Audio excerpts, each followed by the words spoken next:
Today I'm going to show you guys how I make my candied jalapeños. Starting off with a whole bunch of jalapeños that have been washed and dried. I'm just going to go ahead and remove the stems. And as you can see, I just cut off a very thin amount.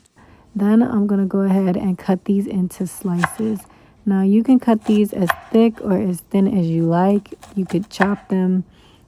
It's truly up to your preference. I like to cut mine kind of thin, and then depending on how spicy you want them, you can choose to leave the seeds in or you can take them out, and I do like to leave them in.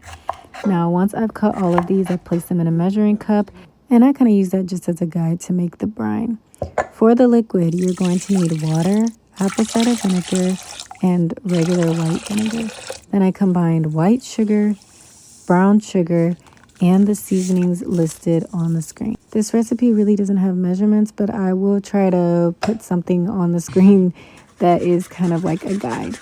So now I'm just going to go ahead and whisk that up and turn this on to medium heat. This pot was a little small, so as you can see, I had to transfer it. But you're going to turn this over medium heat, and you're going to let this cook for a few minutes. Once it starts to boil, you're going to go ahead and add in your jalapeños. Now, something to consider. The longer you cook your jalapeños, the softer they'll be. The less time you cook them, the crunchier they'll be.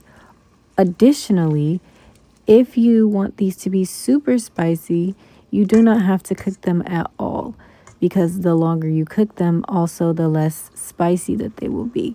I like mine to be a little more spicy and crunchy, so I do not do this process very long. Once you've removed all your jalapeños, you're going to continue to cook the liquid until it reduces to a syrupy consistency.